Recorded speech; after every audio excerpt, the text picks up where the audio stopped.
Le Seigneur a besoin de nous pour être des collaborateurs de son amour.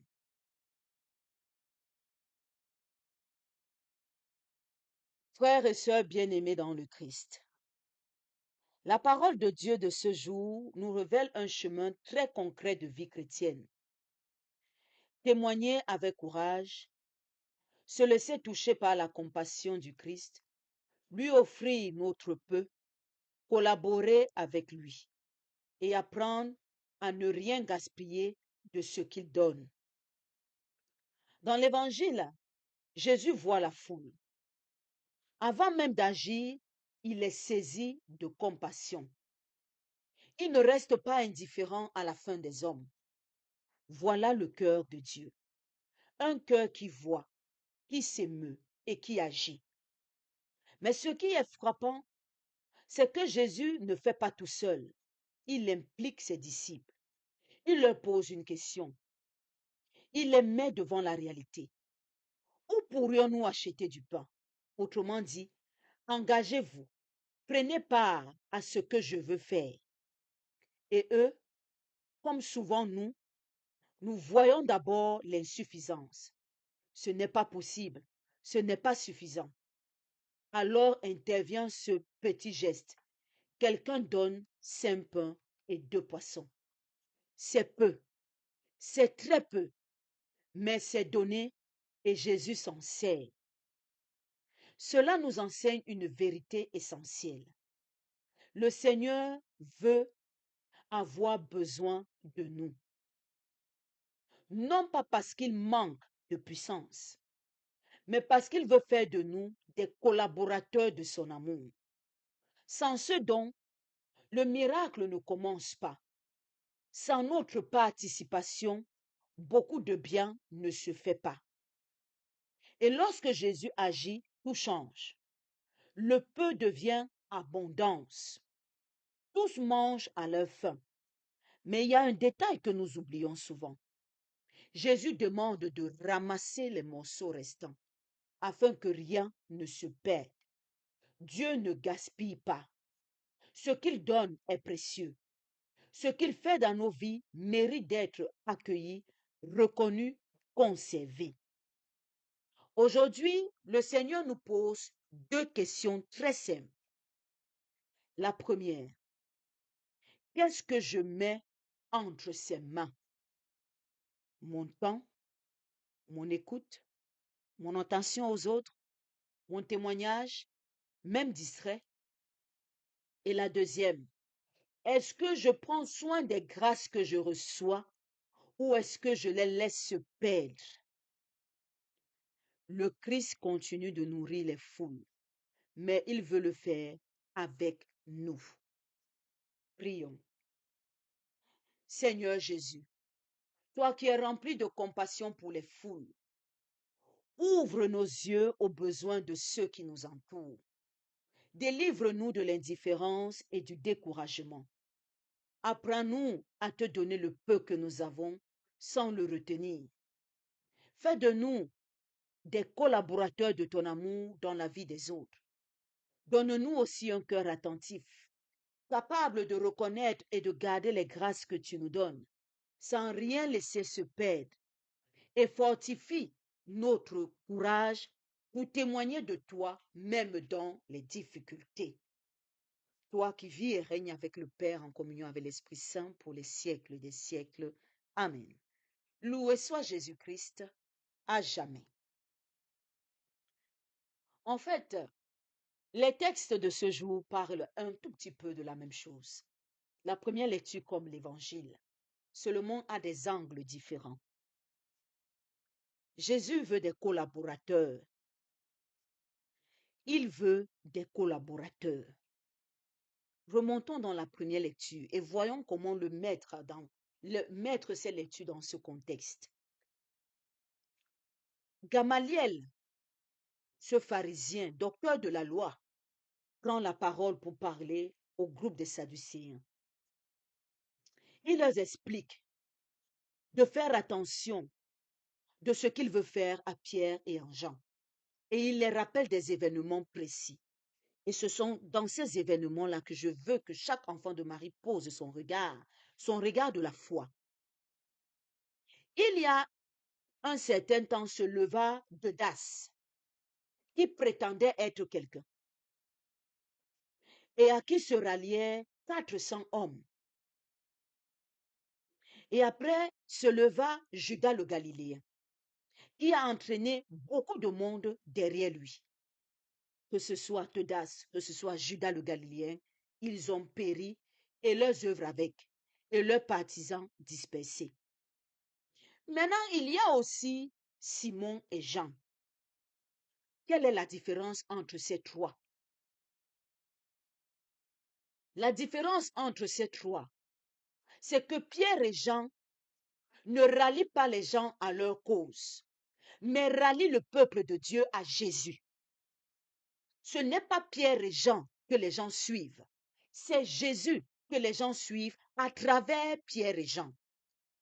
Voilà pourquoi les œuvres de Pierre et Jean continuent jusqu'à ce jour.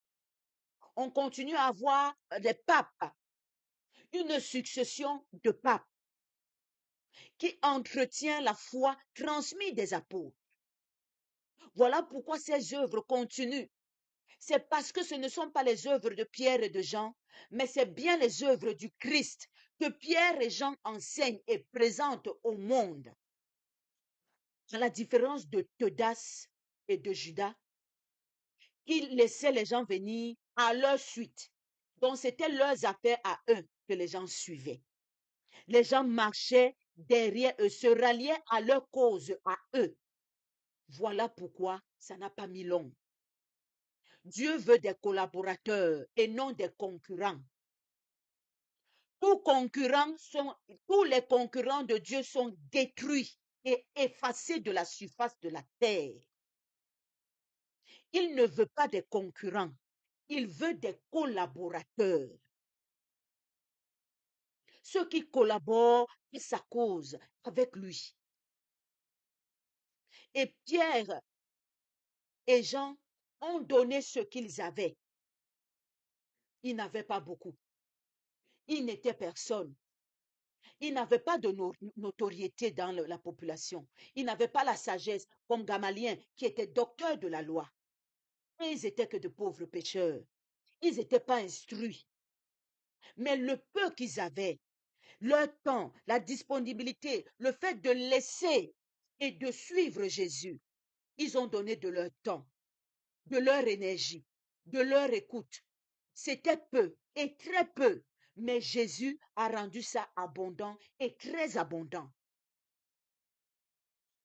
Il a multiplié ce qu'ils avaient. C'est ce qu'on vit dans l'Évangile avec la multiplication de ces pains et de ces poissons. Jésus pouvait faire un miracle. Ce n'était pas impossible à Jésus.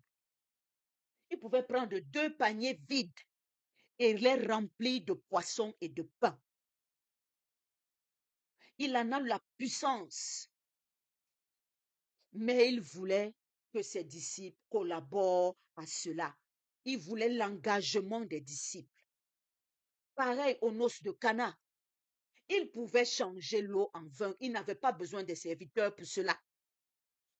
Mais il voulait la collaboration de l'homme. Dieu veut collaborer avec toi. Tu lui as demandé, Seigneur, j'ai faim. Il voit que tu as faim. Qu'est-ce que tu as lui donné?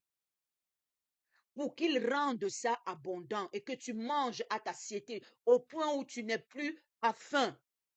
Qu'est-ce que tu as à lui offrir? Qu'est-ce que tu lui donnes? Ça ressemble beaucoup à ces personnes qui vont à l'église quand le feu est dans leur maison. Ils viennent, mon père, j'ai inscrit une messe, mais eux-mêmes, ils ne viennent pas à la messe. Mon père s'est à dire que je ne pourrais pas venir à la messe parce que je m'en vais. Je dois d'abord aller.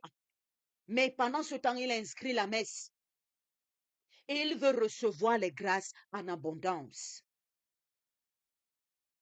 Dieu veut des collaborateurs. Ça ressemble également à ces personnes qui viennent auprès de nos ministres de Dieu déposer les intentions. Mais les mêmes personnes vont quand même voir Alamimbu, vont voir la grand-mère au village, vont voir les pygmées, vont voir les voyants pour aussi chercher la grâce là-bas. Dieu ne veut pas des concurrents, il veut des collaborateurs. Si tu collabores avec Dieu, le peu que tu as va devenir très abondant. Ça ressemble à ces personnes qui donnent de leur temps. Mais le seul fait de donner de leur temps produit des fruits en abondance. Ça produit des fruits parfois qui ne se demandent que mais tout ça sort d'où? Alors que moi, je n'ai donné que mon temps. Mais ils voient des fruits jaillir.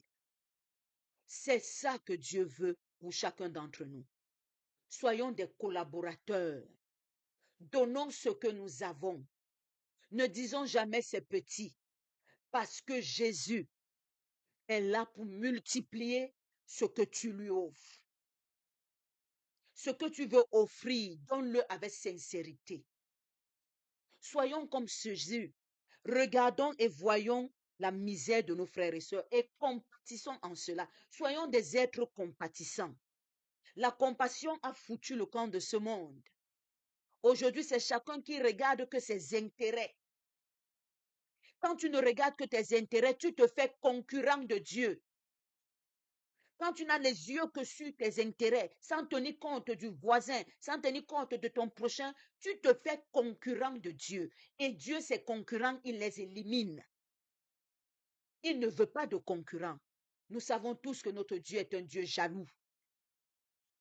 Il veut des collaborateurs, des gens qui collaborent à son œuvre, à la construction de son royaume, à la réalisation de son œuvre de salut. Alors collabore avec Dieu.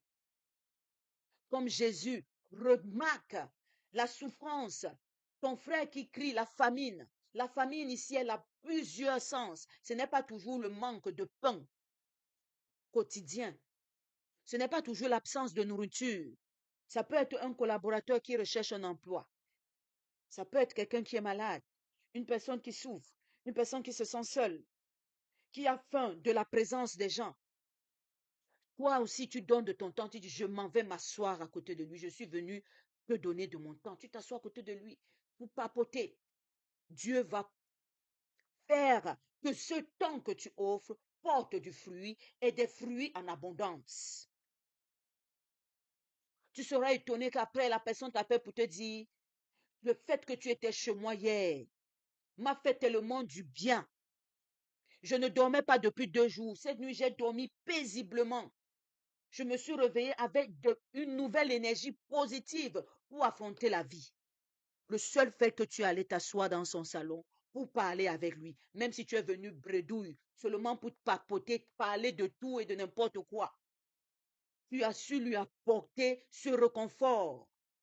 Tu as su nourrir sa famine avec ta présence, sa solitude avec ta présence. Soyons des collaborateurs. Collaborons à l'œuvre de Dieu. Ne nous inquiétons pas de nos avoirs. Ne disons pas ce qu'on a, c'est petit. Laissez Dieu s'occuper de cette partie.